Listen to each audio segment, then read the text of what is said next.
सभी बड़े सदा यही कहते आए कि यदि आगे बढ़ना है तो अपनों का साथ दो। सत्य कहते हैं, अपनों का साथ देना ही चाहिए, परंतु साथ देने से पूर्व यह अवश्य पहचान लेना चाहिए कि अपने हैं कौन। क्या अपने वही होते हैं जिनके साथ हमारा रक्त संबंध होता है, या अपने मित्र? अपने वो होते हैं जो हमें सद्कार्य के लिए प्रेरित करें, हमें आगे बढ़ाएं, हमारा साथ दें। और वो जिनका साथ देने से समाज का नाश हो, धर्म की हानि हो, वो सगे हो करके भी सगे नहीं होते। इसलिए जब अपनों की परिभाषा का चुनाव करें तो उन्हें अपना माने जो आपका साथ दें, उन्हें नहीं जो हमें अज्ञान के मार्ग पर ले जाएं।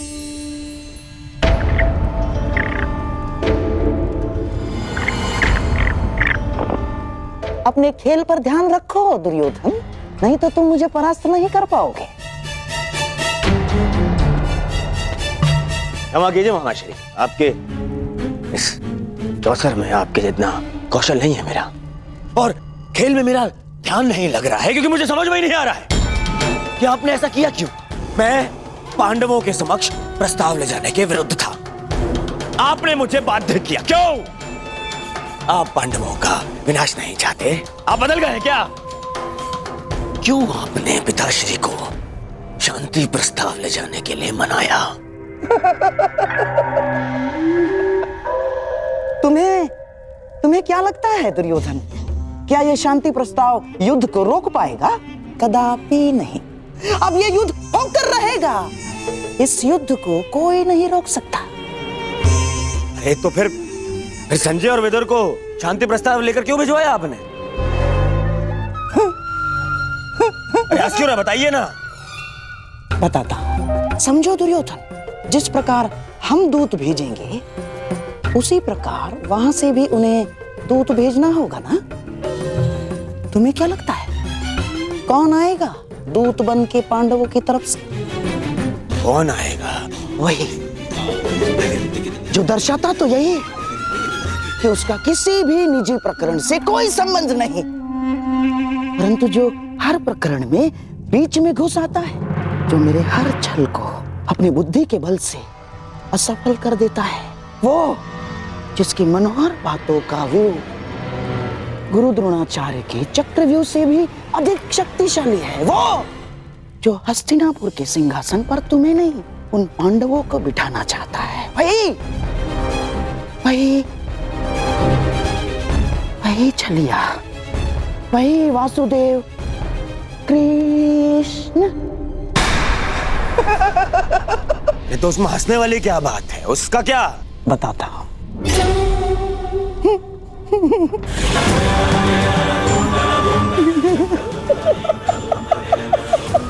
चलिए।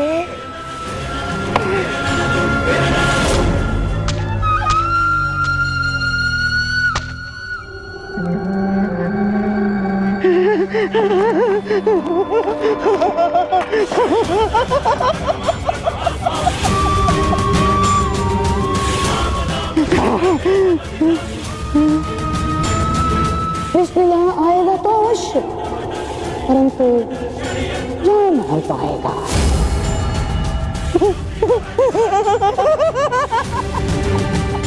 जा नहीं पाएगा।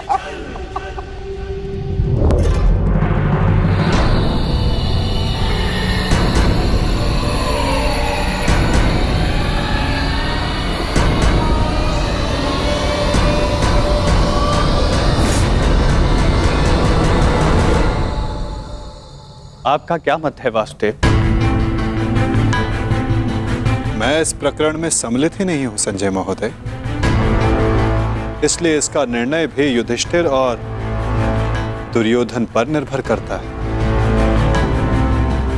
परंतु मेरा यह कर्तव्य है कि मैं आप लोगों के विचारों को जानूं, क्योंकि शांति प्रस्ताव के लिए आप सबके समक्ष मुझे भेजा गया है, और मैं ये आशा करता हूं कि धर्मराज भी शांतिपूर्वक इस प्रस्ताव पर विचार करेंगे। वो तो इस पर निर्भर करता है कि आपके युवराज का क्या विचार है। मैं केवल महाराज धृतराष्ट्र का संदेश लेकर आया हूँ वासुदेव। युवराज दुर्योधन के विचार मैं नहीं जानता, क्योंकि मेरे पास दिव्य दृष्टि नहीं है। किसे ज्ञात संजय महोदय, किसी दिन आपको दिव्य दृष्टि मिल जाए और आप वो देख पाए जो सबके लिए संभव ना हो।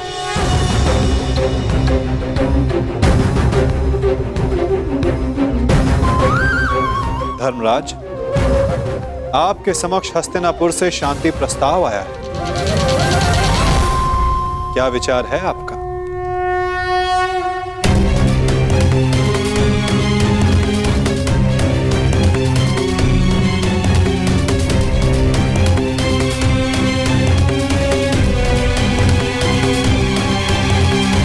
यदि हस्तिनापुर शांति चाहता है तो हमें भी युद्ध करने की कोई ललक नहीं।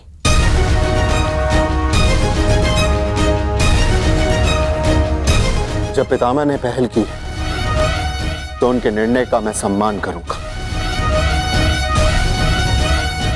परंतु ये युद्ध केवल मेरा नहीं, मेरे अनुजों का भी है और पांचाली का भी। इसलिए उनका मत जानना भी अत्यंत आवश्यक है। हमें ज्ञात है कि अवश्य ही तुम सबके हित की सोचोगे युधिष्ठिर, इसलिए हम सबको सबसे अधिक आशा तुमसे ही है। मुझे विश्वास है प्रतिकार और प्रतिघात के स्थान पर तुम शांति को महत्व दोगे। जहां तक शेष पांडवों का प्रश्न है, मुझे विश्वास है कि ये सब तुम्हारे निर्णय का सम्मान करें।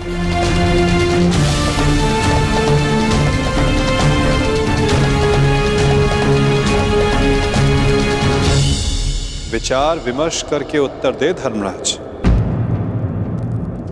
क्या निर्णय होगा आपका?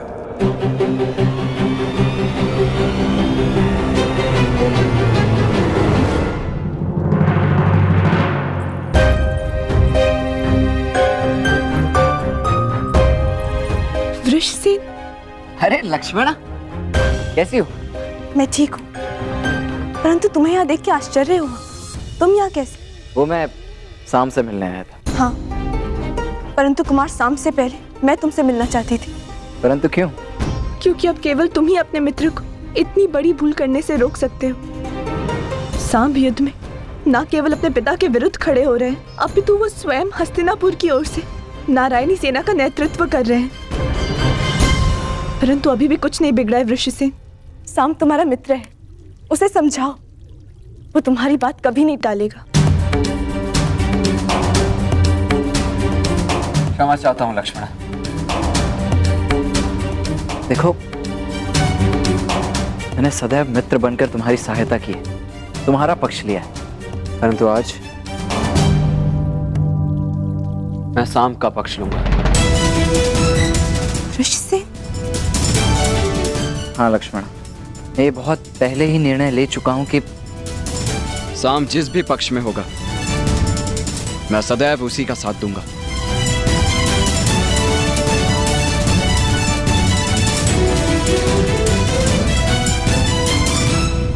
परंतु तुम्हें चिंता करने की आवश्यकता नहीं है लक्ष्मण। मेरे जीते जी सांब को कुछ नहीं होगा, विश्वास करो मेरा। पक्ष जो भी हो, हानि तो मेरे परिवार को पहुंच रही है ना वृषसेन। तुम ही बताओ मुझे, प्रभु से मैं किस पक्ष के लिए प्रार्थना करूं?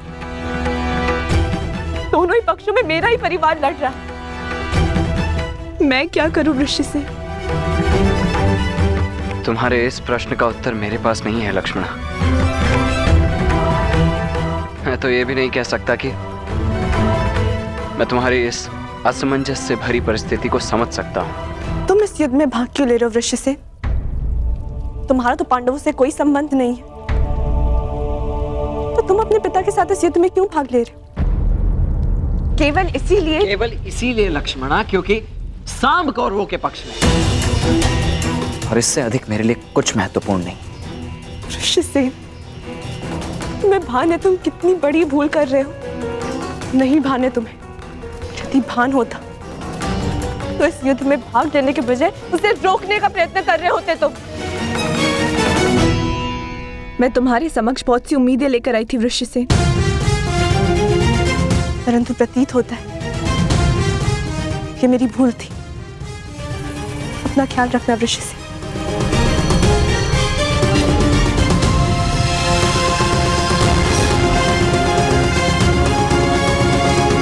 अब मैं तो क्या, कोई भी इस युद्ध को होने से रोक नहीं सकता है लक्ष्मण।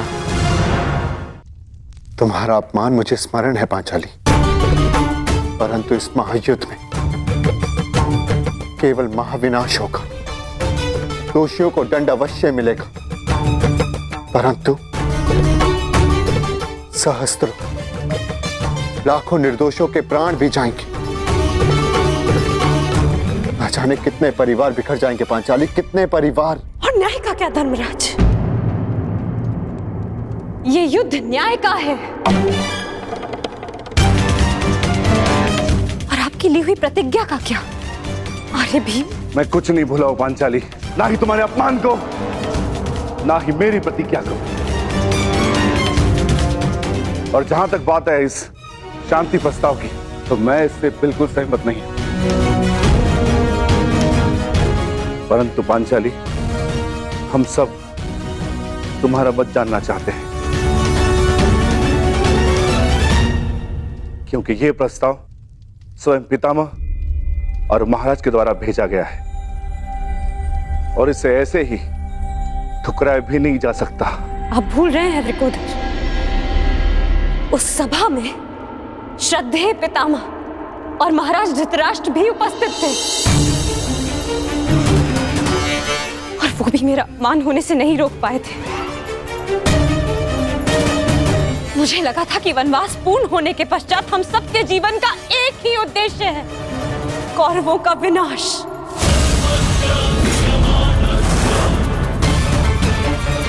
परंतु अब मुझे ऐसा प्रतीत होता है कि आप सबके लिए केवल प्रस्ताव ही महत्वपूर्ण है। एक प्रस्ताव पर आपने अपना सब कुछ खो दिया और आज एक दूसरे प्रस्ताव ने आप सब कुछ भुला दिया जो हमने खोया था।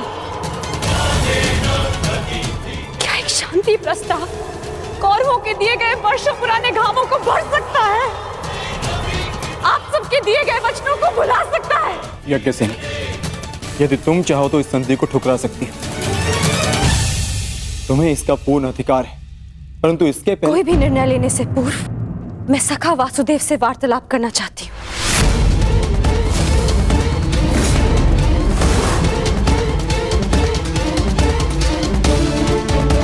क्या हुआ? सखा कहाँ है? वो हस्तिनापुर के लिए प्रस्थान कर रहे हैं। परंतु क्यों? परंतु क्यों? पांडवों की ओर से शांति दूत बनकर।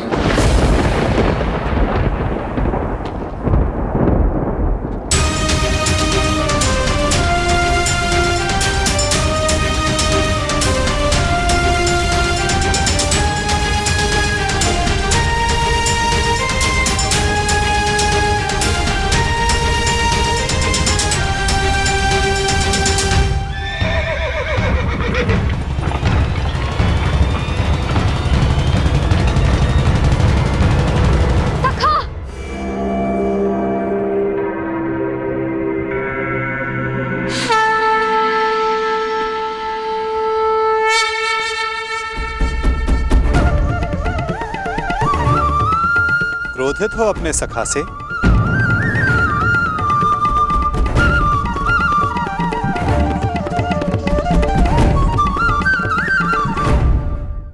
क्रोधित हो अपने सखा से?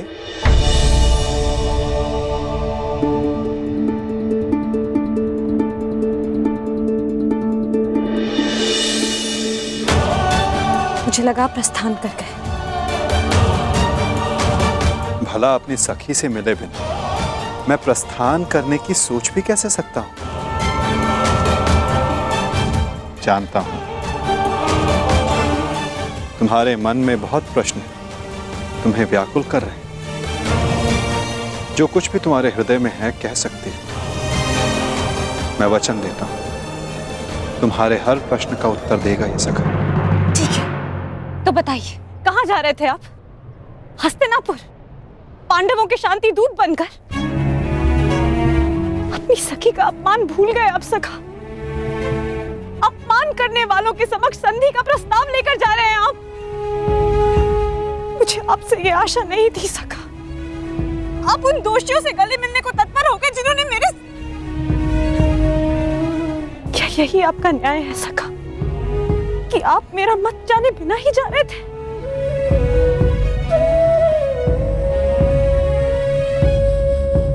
नहीं सखी, ऐसा नहीं। मैं भली भांति जानता हूं कि तुम्हारा मत क्या है, और मैं तुम्हें वचन देता हूं कि तुम्हारा मत और मंतव्य दोनों ही पूर्ण होगा सखी। और इसीलिए मैं हस्तिनापुर जा रहा हूं। जो कह रहे हैं मुझे समझ नहीं आ रहा है सखा। मैं शांति दूत बनकर इसलिए जा रहा हूं सखी क्योंकि पहले संदेश हस्तिनापुर से आया है, परंतु अभी शांति प्रस्ताव स्वीकार नहीं हुआ है। मैं इसलिए जा रहा हूं ताकि कोई ये ना कह सके कि शांति प्रस्ताव होते हुए भी पांडवों ने आक्रमण किया, या फिर शांति प्रस्ताव का उत्तर नहीं दिया। मैं आपके इस उत्तर से संतुष्ट नहीं हो सका।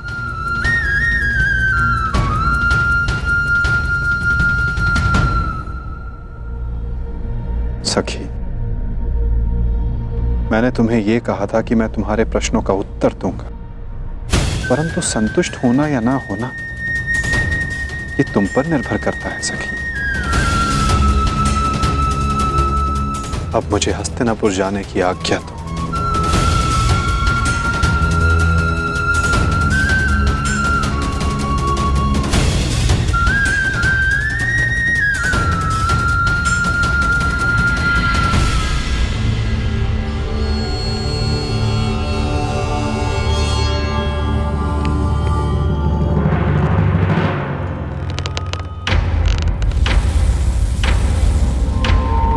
तुम कहाँ थे पुत्र?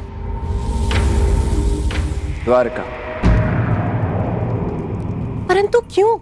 मैं पहले ही बता चुका हूं कि मैं इस युद्ध में भाग ले रहा हूं, और उसी पक्ष से लड़ने वाला हूं जिस पक्ष से मेरा मित्र साम लड़ने वाला है। साम युवराज दुर्योधन के पक्ष में है, और इसीलिए मैं भी वही हूं। मौन क्यों है? समझाइए, इसे रोकिए। अपने पति को अपने आराध्य वासुदेव के विरुद्ध खड़ा देखना क्या कम था, जो अब मेरा पुत्र भी उनके विरुद्ध खड़ा होगा? नहीं, मैं तुम्हें इस युद्ध में भाग नहीं लेने दूंगी। कुछ नहीं होने दूंगी तुम्हें।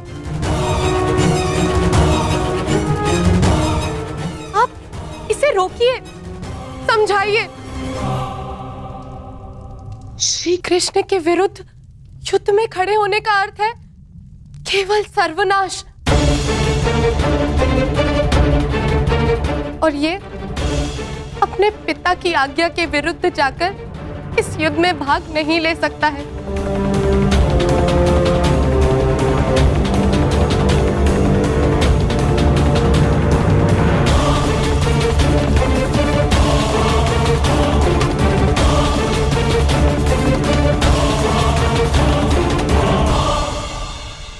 जब तुमने मुझ पर बाण छोड़ा तो तुमने मेरे सीने को लक्ष्य बनाया था, परंतु तुम्हारा लक्ष्य थोड़ा चूक गया। उसमें तुम्हारी भूल नहीं थी, उसका कारण तुम्हारा धनुष था। तुम्हारा धनुष संतुलित नहीं है।